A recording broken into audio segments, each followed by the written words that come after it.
Shalom, shalom, shalom, Israel. All right. First, giving all praise, honor to Yahweh Bashem Hamashiach Yahushai. All praise is due. I want to go into a couple of passages today, if you got time. I hope y'all vibration is up, man. All right. Hope y'all vibration is up. Hey, check it out, y'all. I still ain't finished them. You know, you ever leave something in your car and then it's like it's a real nice surprise? I ain't been in Pretty Ricky for a minute. All right. So he held on to my Skittles for me. So all praises for that. Let me see. Green. I ain't got no red ones. Only got one blue one. All right. Fuck it, I'll chew that one. All right. See? Anyway, check it out. I always get man, I get a lot of feedback from the brothers. Messenger, you know, texts, emails, and some good stuff sometime. I was talking to Oxzone Shalom up earlier today. He was excited and geeking about something he found in Psalms. So after I read, I was like, wow. So, you know, I don't like taking credit when somebody hit me or something. I like everybody to know who gave it to me. I don't know everything. So he showed me something in Psalms 132, around the 11th verse. But you know me, I'm gonna go all the way to the top and bring it down, right? Glad I did.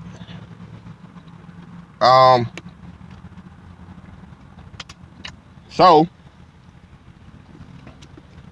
if you'll excuse my chewing, these Skittles good, y'all. They hold a long time. I ain't been a Pretty Ricky in a minute. Check it out. Started Psalm 132. This is just to kick us off. I got some other stuff to show y'all today too, if you got time. This is Psalms 132 verse 1. Lord, remember David and all his afflictions. All right. How he sware unto the Lord and vowed unto the mighty power of Jacob. Verse 3. Surely I will not come into the tabernacle of my house, nor go up into my bed. I will not give sleep to my eyes, or slumber to my eyelids, until I find a place for the Lord, and habitation for the mighty power of Jacob. Lo, we heard of it at Ephrata. We found it in the fields of the wood. We will go into his tabernacles. We will worship at his footstool. I'm going to read the New Living Translation. Lord, remember David and all that he suffered. He made a solemn promise to the Lord. He vowed to the mighty one of Israel, I will not go home. I will not let myself rest. I will not let my eyes sleep, nor close my eyelids in slumber, until I find a place to build a house for the Lord, a sanctuary for the mighty one of Israel. We heard that the ark was in Ephrata. Then we found it in the distant countryside of Jaar. Verse 7, let us go to the sanctuary of the Lord. Let us worship at the footstool of his throne. Verse 8, arise, O Lord, and enter your resting place along with the ark, the symbol of your power. May your priests be clothed in godliness. May your loyal servants sing for joy. For the sake of your servant David, do not reject the king you have anointed. The Lord swore an oath to David with a promise he will never take back. I will place one of your descendants on your throne. If your descendants obey the terms of my covenant and the laws that I teach them, then your royal line will continue forever and ever. For the Lord hath chosen Jerusalem. He has desired it for his home. This is my resting place forever, he said. I will live there, for this is the home I desired. I will bless this city and make it prosperous. I will satisfy its poor with food.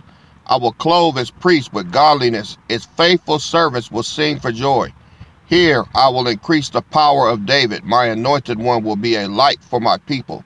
I will clothe his enemies with shame, but he will be a glorious king. Y'all hear that? Now I'm finna take it all the way back up, and I want to read the King James Version.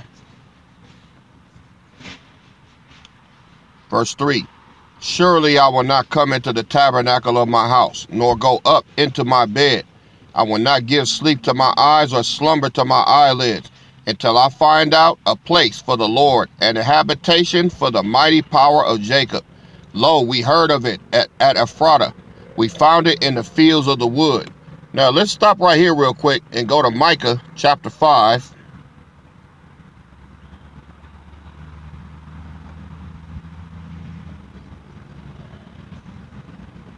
Starting at verse 1. Now gather thyself in troops, O daughter of troops. He have laid siege against us. They shall smite the judge of Israel with a rod upon the cheek. Verse 2. But thou, Bethlehem, Ephrata, though thou be little among the thousands of Judah, yet out of thee shall he come forth unto me that is to be ruler in Israel, whose goings forth have been from old to everlasting, Ancient of Days. Let's go on back to Psalms 132.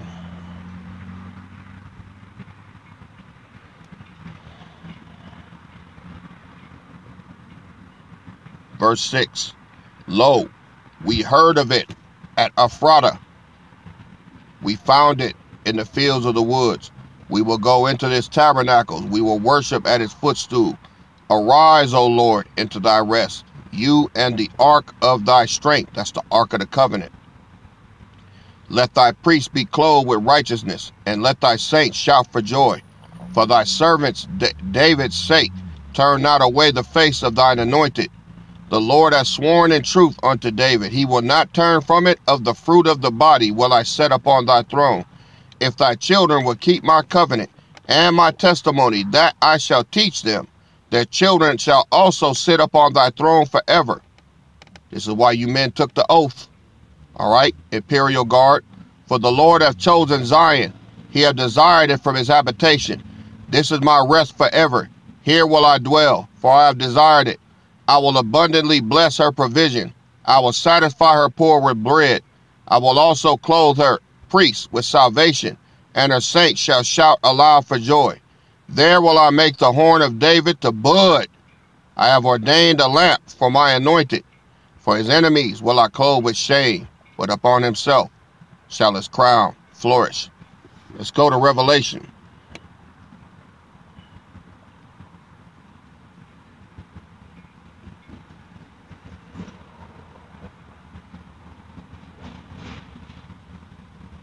All right.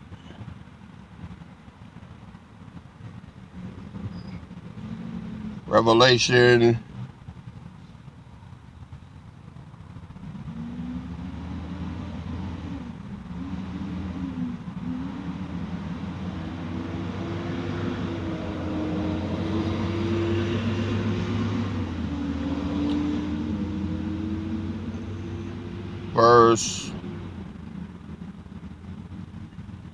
Revelations 11, verse 19. All right. And the temple of the power was open. You know what? Let me start a little farther up.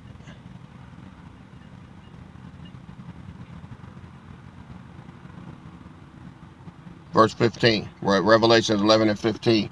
And the seventh angel sounded, and there were great voices in heaven saying, the kingdoms of this world are become the kingdoms of our Lord and of his Hamashiach, and he shall reign forever and ever. And the 24 elders which sat before the power on their seats fell upon their faces and worshipped the power, saying, We give thee thanks, O Lord, power almighty, which art, which was, and which was to come. Thou hast taken to thee thy great power and hast reigned. Verse 18. And the nations were angry, and thy wrath is come, and the time of the dead, that they should be judged, and that thou shouldest give reward unto thy servants, the prophets, and to the saints, and them that fear thy name, small and great, and shouldest destroy them which destroy the earth. Verse 19, here's the meat. And the temple of the power was opened in heaven, and there was seen in his temple the ark of his testament. And there were lightnings and voices and thunderings and an earthquake and great hail.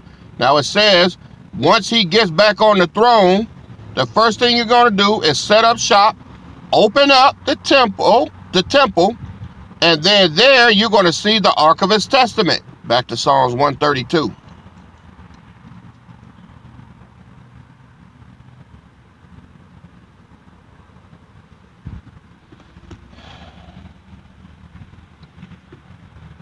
Psalms 132.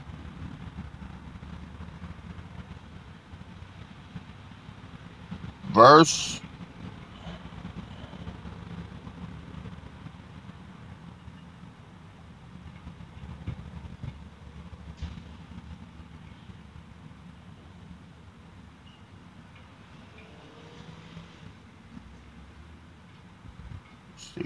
1, 2.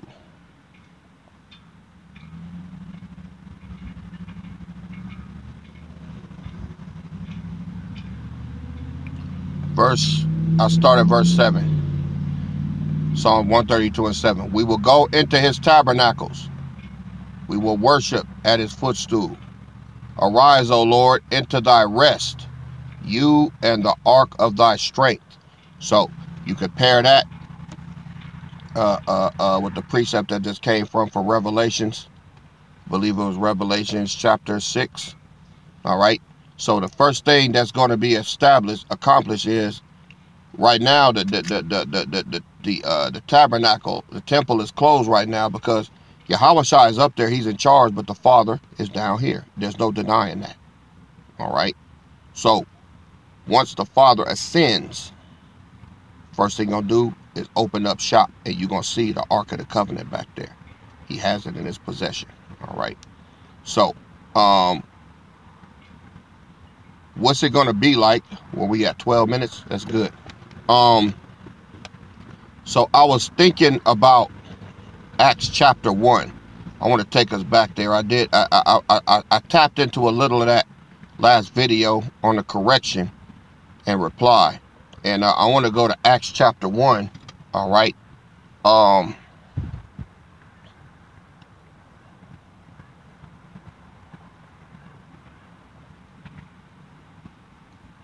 think I'll start at verse 4.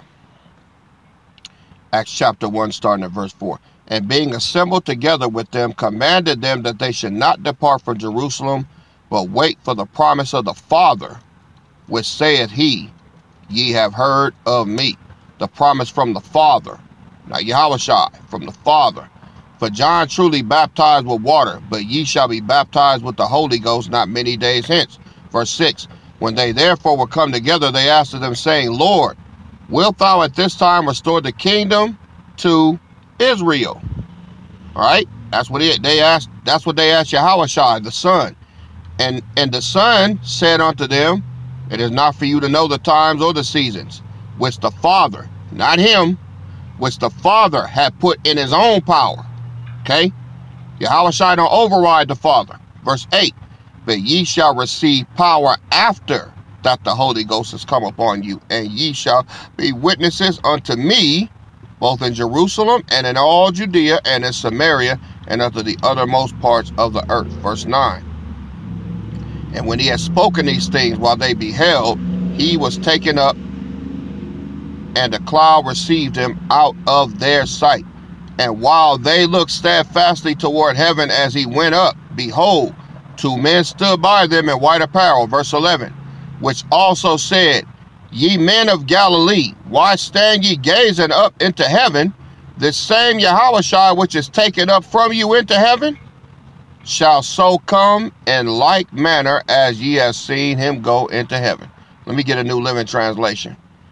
Verse 11. Men of Galilee, they said, why are you standing here staring into heaven? Yahushua has been taken from you into heaven. But someday he will return from heaven in the same way you saw him go. The same way. And that's what I want to hit on today, y'all. This is juicy, man. This is juicy as hell. Watch.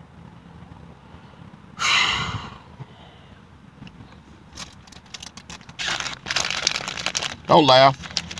Y'all probably got a pack right there too. I'm trying to get a red one. See, Skittles bullshit. They throw a bunch of green ones in there, you know. Blue one's all right. Got another green one, see? They fucking with me. Now I got 3 blue ones. Blue one's just kind of tasty though. Anyway.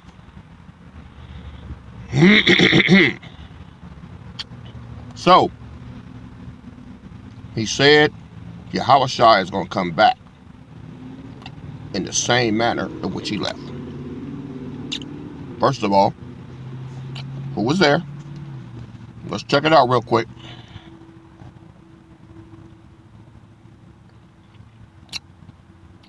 I'm going to read verse 12 and 13. Then returned they unto Jerusalem from the mount called Olivet, which is from Jerusalem, a Sabbath day's journey. 13. And when they were come in, they went up into an upper room where abode both Peter and James and John and Andrew and Philip and Thomas and Bartholomew and Matthew, James the son of Zebedee of Alphaeus, and Simon Zelotes and Judas the brother of James. All right. Let me read that again. And when they were come in, they went up into an upper room where abode both Peter and James and John. All right, so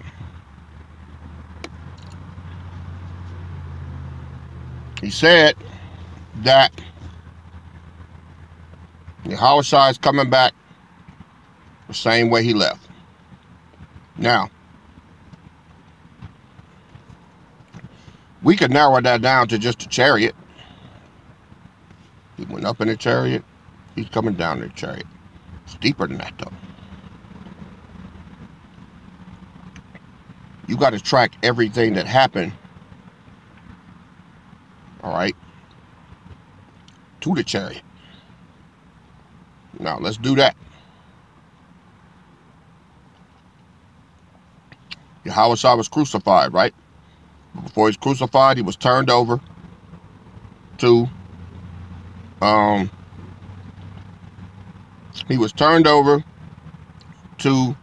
the Romans, all right? And, you know, he got his ass whipped and beat up and socked up, punched on, spit on, slapped up the whole time, right? Well, let's see if that happened to us. This is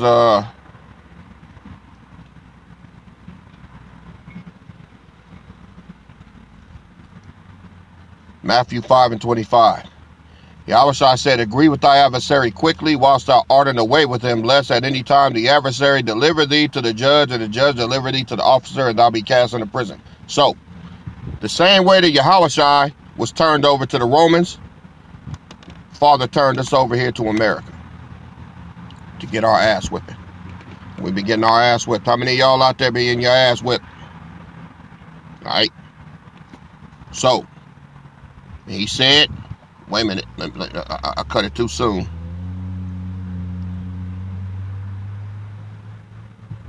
What's that? Damn it. Let me go back to it.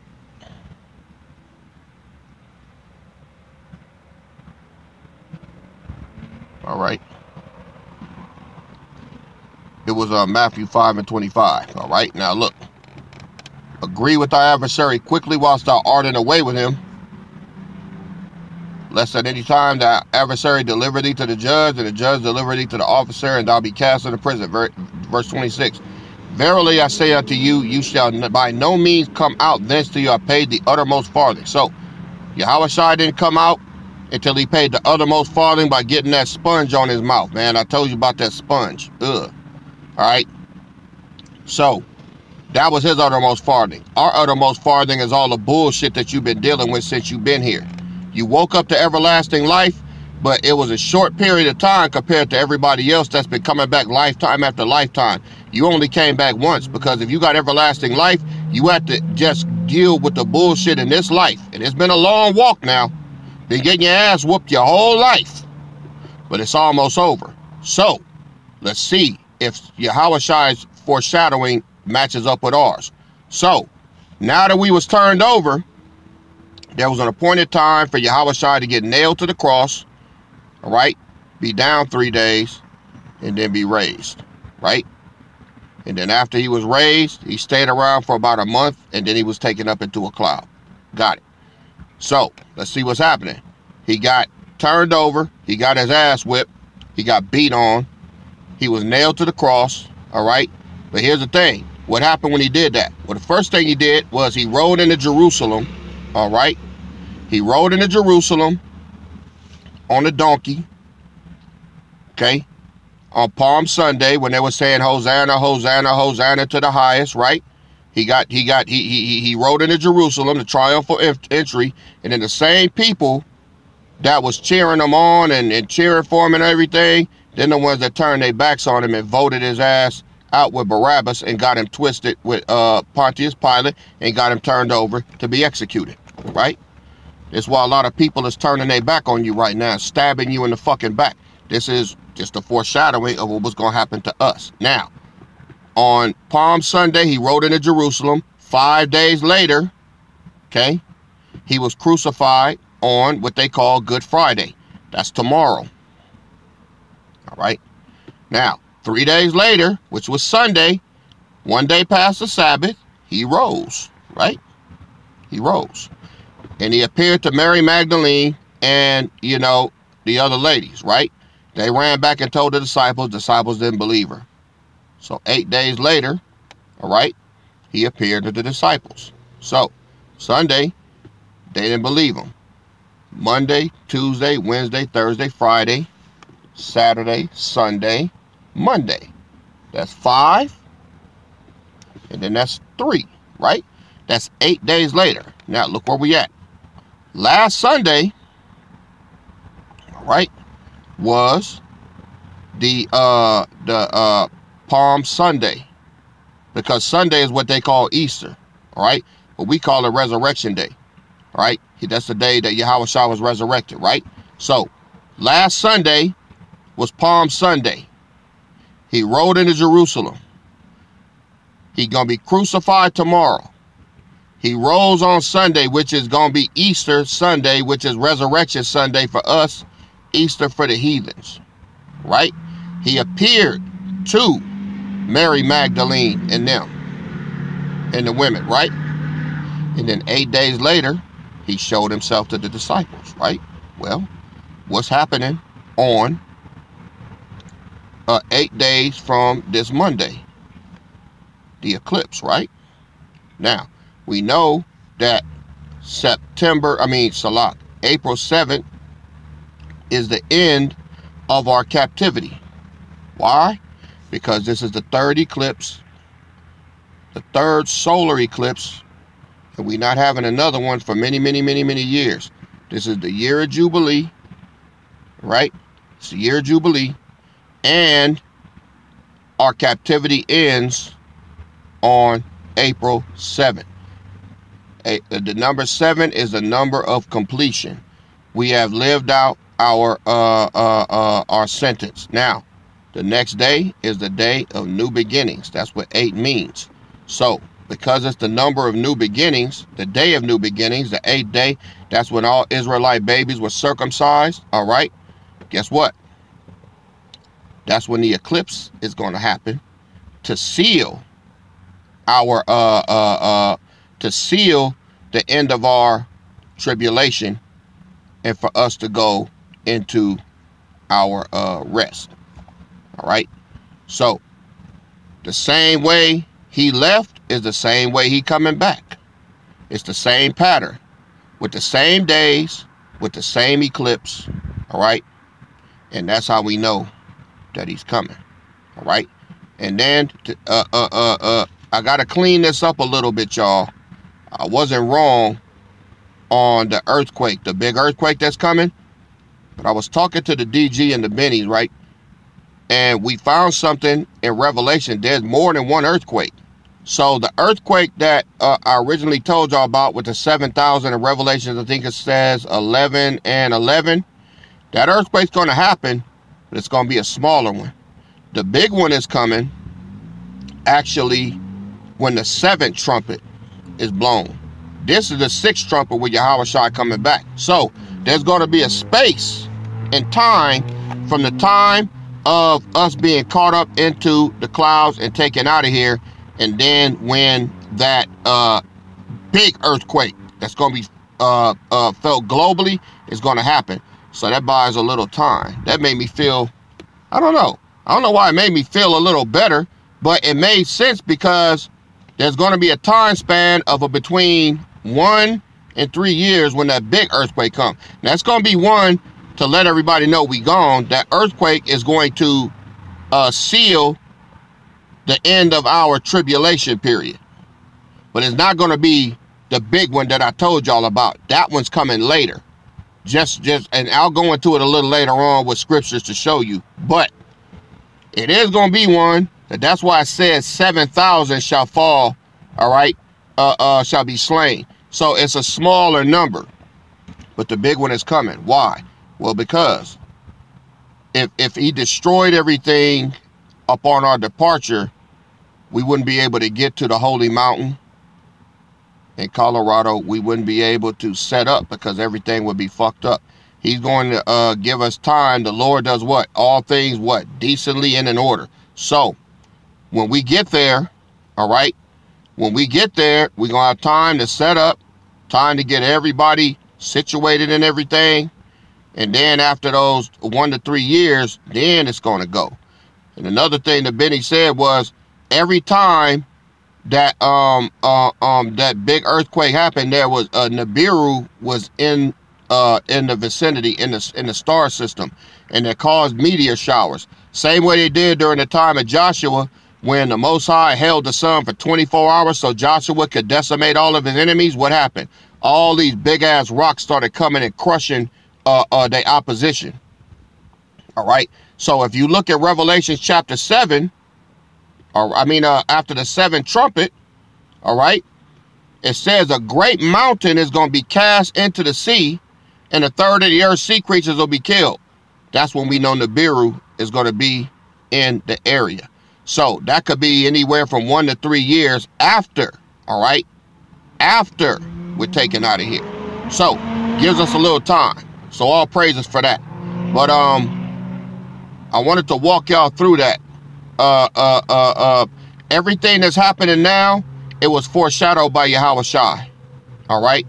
And now the foreshadow has been done, and now the last go round is coming, and it's happening right now as we speak.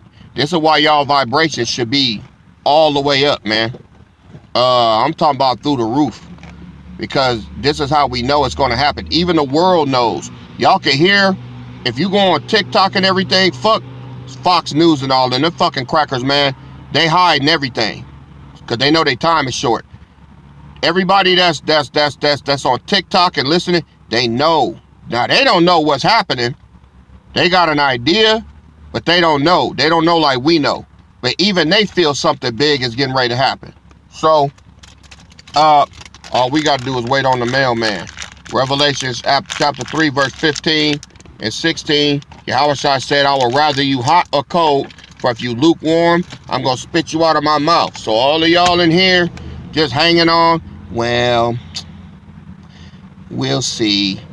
Y'all the ones, man, you're going to be like, man, nah, I ain't bringing y'all. You wasn't hot, man. You cold, you lukewarm. You really don't believe, but you hanging on anyway, and then when your Hawashai come through, then you want to get happy. No, I'm happy now. All right, I'm on fire right now. Hope y'all doing the same. All right. So I pray that this message was edifying to y'all. I'm gonna keep breaking it down. I'm gonna keep cutting the same goddamn hot dog many different ways.